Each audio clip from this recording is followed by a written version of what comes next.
Watching those old shows is always a lot of fun. And my wish for every performer is that they will have an opportunity to work with some such comedic geniuses as Jackie Gleason, Art Carney, and Joyce Randolph. In 1955, there was no bigger star than Jackie Gleason, and no bigger show than the Honeymooners. It was a perfect slice of American life that millions adored. But what many overlooked is that its perfection was an illusion. The pressure to maintain that perfection led to a breaking point, a single catastrophic moment on set that was the final straw. It wasn't just an argument, it was the scene that pulled the plug on a television dynasty. Well, I wasn't fast with the fists. I could defend myself. I used to box to pick up a couple extra bucks. A guy heckling me, and he wouldn't shut up, and I told the audience, I'll be right back. I said, you, come with me. A moment so powerful, it left the cast and crew completely stunned and ended the show's historic run. The Honeymooners' Perfect Storm. The Honeymooners was a groundbreaking sitcom that captured the hearts of audiences in the 1950s. But its time on air was surprisingly short-lived. What many people don't know is that its sudden disappearance wasn't just about ratings. To put it mildly, there was a storm brewing behind the scenes that was far more dramatic than anything viewers saw on screen. The story begins not with a bang, but with a simple sketch. You see, the Honeymooners started as a short comedy bit on Jackie Gleason's variety show, Cavalcade of Stars, in 1951. These sketches became wildly popular with audiences, which led to their inclusion on the Jackie Gleason Show. The success was so immense that the Honeymooners became a full series, officially premiering on CBS on October 1st, 1955. The show was known for its raw portrayal of working-class life, centering around a married couple who constantly argued but still cared for each other deeply. The thing nobody tells you is how personal this was for Gleason.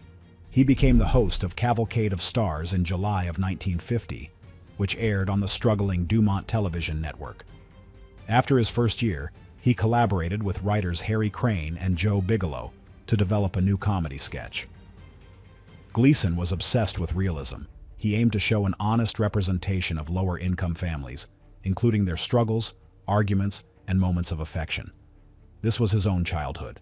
He grew up in a tenement apartment at 328 Chauncey Street in Brooklyn, a setting he would meticulously recreate for the show.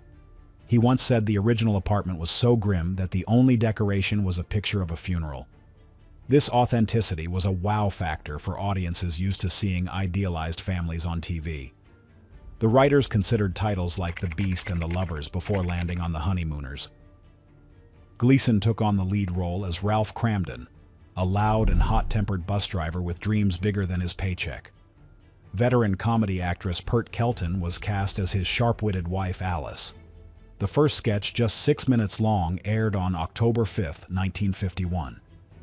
In a surprising twist, Art Carney, who would later become famous as Ed Norton, played a police officer who gets doused with flour Ralph threw out the window.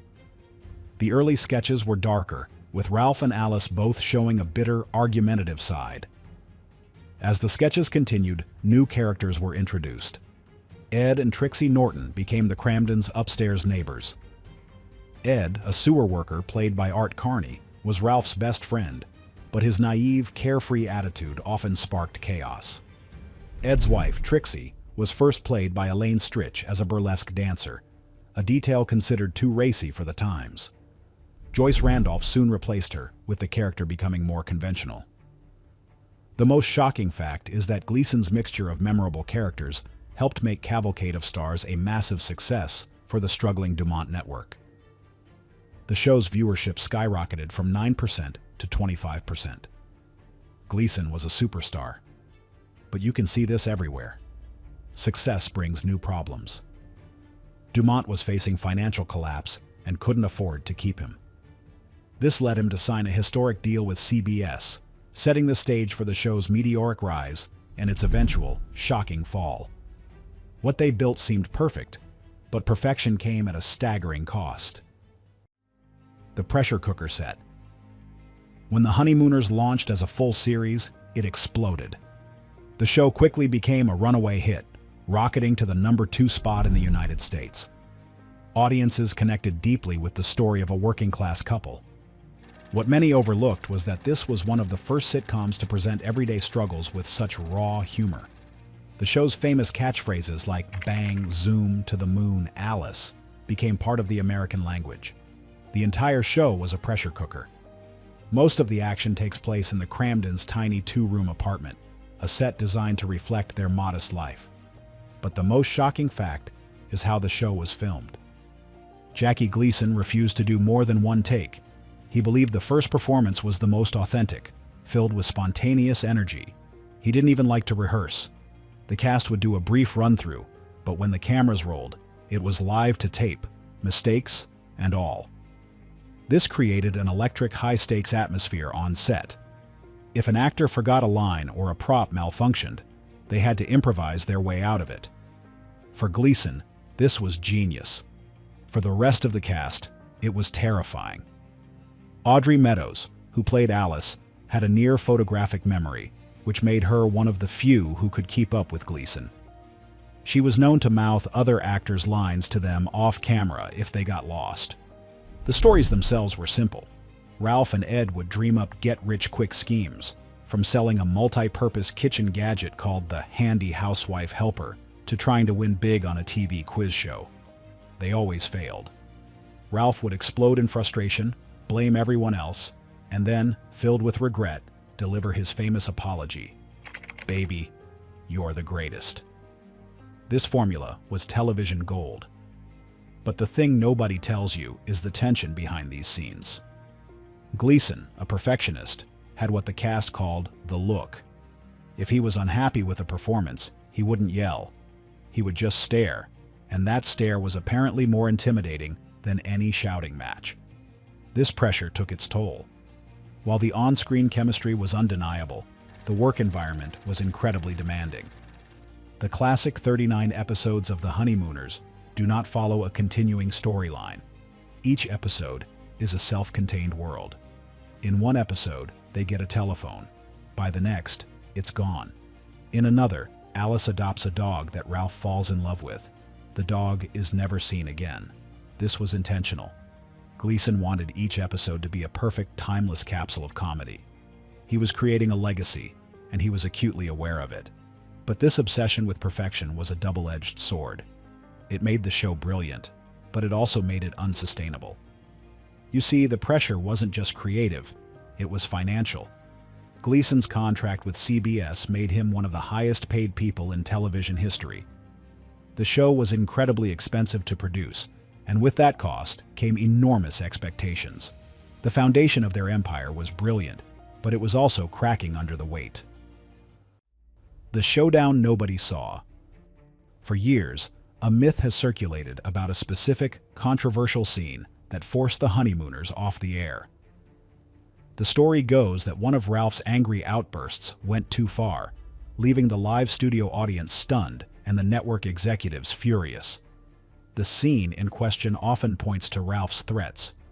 His lines like, "One of these days," "Pow," "Right in the kisser," and "Bang zoom" have been criticized for making light of domestic strife.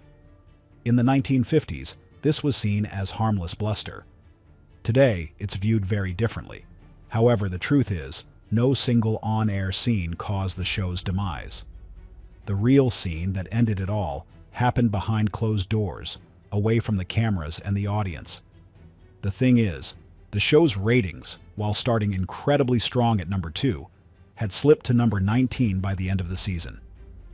It was still a hit, but it was facing stiff competition from The Perry Como Show on NBC. For a perfectionist like Gleason, and for a network spending a fortune, slipping from #2 to 19 was a massive blow. The pressure mounted. Gleason was a notorious workhorse, but the strain of producing a flawless, high-stakes comedy show every single week was immense. He was the star, the creative force, and the producer. The weight of the entire show rested on his shoulders. The breaking point, the real scene, was a heated confrontation between Jackie Gleason and the CBS executives. They wanted more episodes. They saw the Honeymooners as a cash cow they could milk for years. But Gleason saw something else. He saw the risk of the quality declining. He feared that the jokes would get stale, the plots repetitive, and that the magic of the classic 39 would be diluted. What many overlooked was Gleason's artistic pride. He would rather end the show at its peak than watch it slowly fade into mediocrity. During a tense meeting, he laid down the law. He told the network he would not produce any more episodes. He felt he had perfected the formula and couldn't top what they had already done. This decision was unheard of. A star walking away from the number 19 show in the country? It was commercial madness. The executives were left, to put it mildly, soaked in disbelief. They had offered him a blank check, but Gleason's mind was made up. He believed he had created 39 perfect feature film quality episodes of television, and that was enough.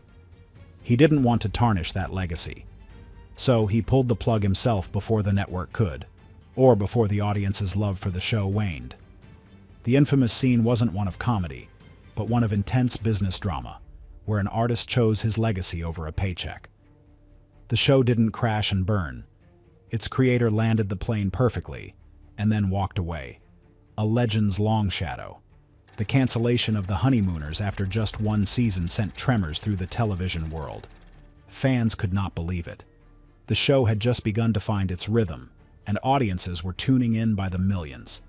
It was the kind of hit that networks usually fought to keep alive at any cost. Yet Jackie Gleason walked away. The story, on the surface, was simple. Ratings dipped slightly, Gleason was exhausted, and he decided to move on. But that explanation has never satisfied devoted fans or television historians. There are theories, some logical, some fantastical, about what really happened behind the scenes at Studio 50 in New York.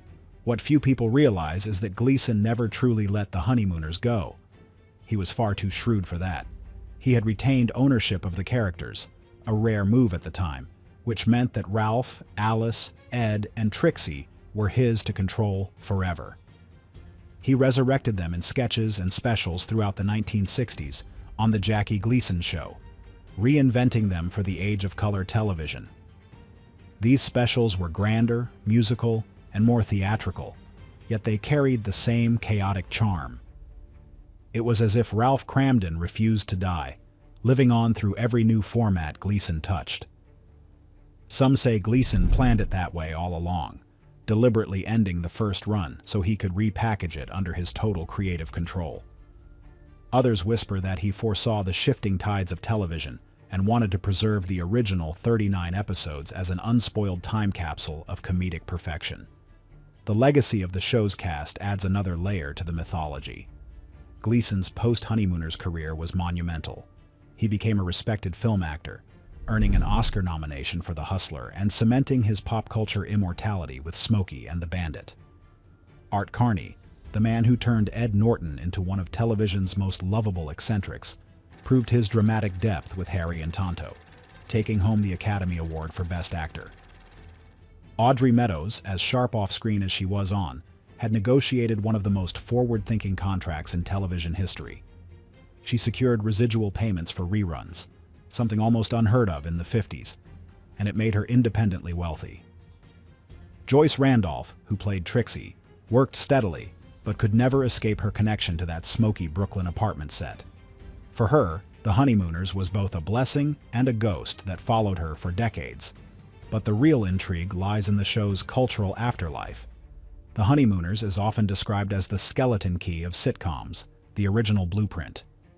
Without Ralph and Alice Cramden, there would be no Fred and Wilma Flintstone, no Archie and Edith Bunker, no Al and Peg Bundy. Even The Simpsons owe something to that eternal argument between husband and wife, dreamer and realist. The genius was in its simplicity. One apartment, 4 characters, and 1,000 emotional explosions. It captured working-class struggle without sentimentality, making it both painfully real and deeply funny.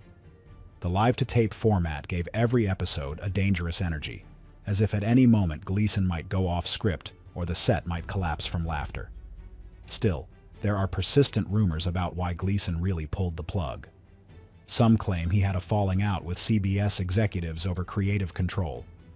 Others insist he was experimenting with a new kind of performance art, that ending the show abruptly was part of a grander vision to elevate television comedy into something eternal. There are even stranger theories, ones that border on the mystical. Some fans point out that Gleason was fascinated by the supernatural and had friends in high government circles. There are wild claims that he was distracted by his obsession with UFOs and government secrets after allegedly being shown otherworldly materials by President Nixon himself. It sounds absurd, yet it fits the pattern of a man who was never satisfied with the ordinary. So, did Jackie Gleason make the right call, preserving a perfect legacy, or did he rob audiences of more seasons of a beloved classic? Let us know your thoughts below. Don't forget to like and subscribe.